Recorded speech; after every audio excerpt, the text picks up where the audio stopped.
Bonjour. L'actualité reste diversifiée ce matin. On démarre par le journal Vox Populi qui nous parle de Pape Alé Niang qui a présenté le coude comme la vache laitière de tous les régimes. Nous traquerons tous ces maîtres chanteurs et leur soutien. Renchérit Cheikh Oumar Anne toujours dans les colonnes du journal Vox Populi. Nafi Ngom Keïta veut faire de moi un symbole national de la malgouvernance. Je ne suis pas le symbole de la malgouvernance, assène ainsi Cheikh Oumar Anne, lequel d'ailleurs est le sujet principal du livre de Pape Alé Niang dont la cérémonie de dédicace a eu lieu samedi dernier. Scandale au cœur de la République, le dossier du coude revisité par Pape Alé Niang renchérit pour sa part la tribune. Arrose sur la corruption et la mauvaise gouvernance, s'exclame ainsi le journal qui donne également la parole à Cheikh Oumar Anne. Coup de coude à Anne, barre à sa une le journal Le Quotidien qui nous rapporte également quelques bonnes feuilles du livre sur la gestion du Centre des œuvres universitaires de Dakar. D'après nos confrères, Pape Alé Niang fait le procès de la gestion sobre et vertueuse. Cheikh Oumar Anne d'indiquer qu'il annonce une plainte contre le journaliste Nafi Ngom Keïta. Boun Abdallah Dionne, quant à lui, pense que ce rapport de l'OFNAC est un fromage hollandais. L'AS nous rapporte les fracassantes révélations de Boun Abdallah Dionne sur le rapport de l'OFNAC relatif au coude. D'après l'ancien Premier ministre, l'auteur du rapport sur le coude est un Français. Il a été recruté par je ne sais qui pour faire le boulot. Il a démissionné. Il y a de fausses saintes et de faux saintes, révèle ainsi Boun Abdallah Dionne dans les colonnes du journal l'AS. Rapport d'audit, Pape Alé Cheikh Oumar Anne, des flagrants délits, note le journal Walf Quotidien, qui rapporte entre autres le retard de publication de rapports. La Cour solde ses comptes d'après nos confrères, selon qui l'ancien directeur du COUD annonce des plaintes contre le journaliste Nafi Ngom. Les Échos s'intéressent pendant ce temps à la gestion de l'Agence nationale d'électrification rurale et titre à sa une laser,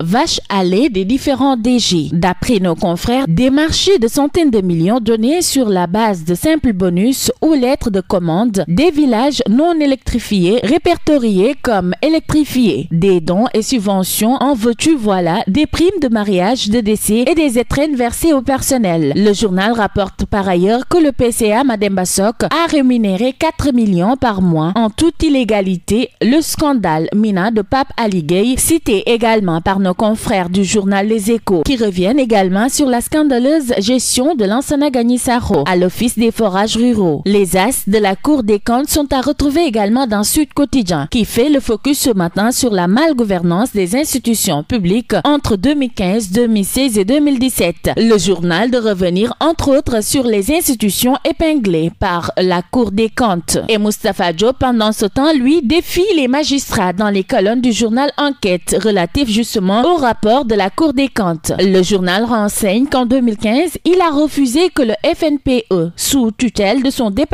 ministériel, soit contrôlé. Il a ainsi donc traité les magistrats venus pour effectuer le contrôle d'agents corrompus. Le président de la Cour des comptes et le président de la CEPE ont porté plainte, renseigne toujours le journal, qui nous apprend que la plainte a été déposée sur la table du procureur de la République. Affaire classée, s'exclame le journal La Critique, qui rapporte également le rapport des corps de contrôle de l'État. Comme une sentence caduque, la révélation du contenu des rapports de l'IGE remis au chef de l'État insulte ainsi, d'après nos confrères, la conscience citoyenne. Des faits de prévarication graves commis par de hautes autorités qui risquent d'être passés par perte et profit, note toujours le journal La Critique. L'OFNAC lave Aliou Sall et réclame des poursuites contre Karim Wade, rapporte pour sa part Libération, qui nous livre ce matin l'enquête sur l'affaire Petrotim. Aucun élément probant n'a été relevé concernant les accusations portées contre Aliou Sall, renseignent nos confrères, selon qui les contrats de Petrotim ont été antidatés. De tels faits sont imputables à Karim Wade et à Ibrahima Mbodj, qui peuvent être poursuivis pour faux et usage de faux dans un document administratif. Le journal d'indiquer que cette infraction a été rendue possible grâce à la parfaite complicité de Ndeye Assoussi et de Joseph Oufam Medou. À lire les détails à la page 5 du journal Libération. Source A nous rapporte ce matin les résultats de l'autopsie de Lazer et de Lefort par la Cour des comptes et nous parle d'une gestion saleté. L'Office l'Office des forages ruraux a engagé, d'après le journal, 15 fonctionnaires du ministre de l'Hydraulique